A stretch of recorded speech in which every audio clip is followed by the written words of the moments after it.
शांति। एक थके हुए दिमाग की तुलना में एक शांत दिमाग बेहतर निर्णय ले सकता है, और शांत दिमाग से लिया गया निर्णय हमें परिस्थितियों से उलझने नहीं देता है, बल्कि उन परिस्थितियों से निकलने में मदद करता है। इसलिए जब भी कभी समय मिले तो दिन में एक बार जरूर दिमाग को शांत रखने का अभ्यास कीजिए। तो ये शांत दिमाग देखिए आपके जीवन को कितना व्यवस्थित कर देता है और जीवन को व्यवस्थित दिशा की ओर ले जाएगा। और दिमाग को शांत रखना सबसे बड़ी चुनौती है।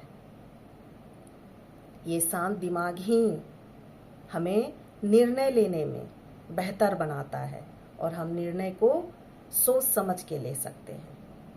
एक बार एक किसान की घड़ी चारे के ढेर में खो गई। वो उसे ढूंढने लगा। उसकी वो घड़ी बहुत ही कीमती थी। उसको ढूंढते ढूंढते वो थक गया, परंतु उसे वो घड़ी नहीं मिल पाई। फिर बाहर सोचता है कि देखे किसी को कोई हो तो मेरी मदद करे। तो वो बच्चों को खेलते हुए देखता है, उनकी आवाज को सुनता है। तो वो बच्चों के पास जाता है और कहता है, क्या आप सभी मेरे घड़ी को ढूंढने में मेरी मदद करेंगे तो मैं आपको इनाम दूंगा, जो भी मेरी इस घड़ी को ढूंढ देगा। बच्चे राजी हो जाते हैं, कहते हैं अंकल आपकी घड़ी को ढूंढने में हम लोग आपकी मदद करेंगे। सभी उस किसान के साथ उस चारे के ढेर के अंदर जाते हैं ढूंढने के लिए। सभी घड़ी को ढूंढने में लग जाते हैं, लेकिन बच्चे इतना हल्ला कर रहे होते हैं कि घड़ी की जो सुई की आवाज होती है वो सुनाई ही नहीं पड़ रहा है कि किस और घड़ी है। सभी घड़ी को ढूंढते ढूंढते थक कर बैठ जाते हैं, परंतु किसी को घड़ी नहीं मिल पाता है। तब एक बच्चा कहता है कि अंकल आप और सभी बच्चों को बाहर लेके जाइए, फिर मैं आपको घड़ी ढूंढ के देता हूँ।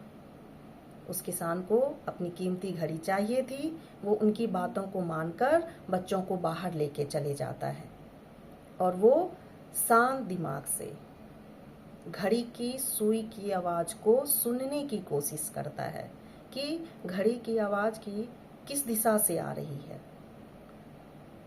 जब उसे घड़ी की सुई की आवाज सुनाई पड़ती है तो वो बच्चा उसी दिशा की ओर बढ़ता है घड़ी ढूंढने के लिए, और वह उसी जगह वो ढूंढने लगता है। कुछ देरों के बाद उसे उस घड़ी को प्राप्त कर लेता है, घड़ी ढूंढ लेता है। वो घड़ी को लेके बाहर आता है और उस किसान को दे देता है, कहता है अंकल ये लीजिए आपकी घड़ी।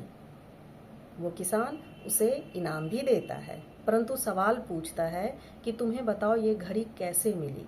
उतने देरों से हम सभी घड़ी को ढूंढने में परेशान हो गए, परंतु वो घड़ी नहीं मिल पाया। तब वो बताया कि अंकल उस समय बहुत ही हल्ला हो रहा था, और जब मन शांत नहीं हो, थका हुआ हो, और जब कोई भी चीज को ढूंढ रहे हो तो उस जगह पे नहीं मिल पाता है। तो हमें उस घड़ी की सुई की आवाज भी सुनाई नहीं दे रही थी। इसलिए मैंने कहा आप सबको बाहर लेके जाइए। उसके बाद मैं शांत दिमाग से, शांत मन से उस घड़ी की सुई की टिक टिक की आवाज सुनी और उसी दिशा में जाकर घड़ी को ढूंढने लगा और घड़ी मिल गई।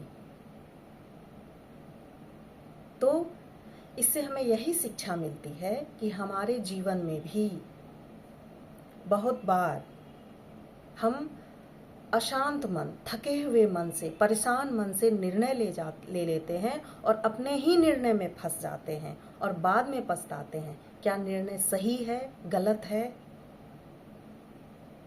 इसलिए जब भी जीवन में निर्णय लेने का समय आए तो दिमाग को शांत रखना चाहिए, मन को शांत रखना चाहिए। और जब दिमाग शांत होता है, मन शांत होता है, तो निर्णय भी सही ही लेने में हम लोग सक्षम हो पाते हैं। तो जब भी जीवन में निर्णय लेने का समय आए तो शांत दिमाग से निर्णय लीजिए, तो हर उलझन से बच जाइएगा, परेशानी से बच जाइएगा। ओम शांति।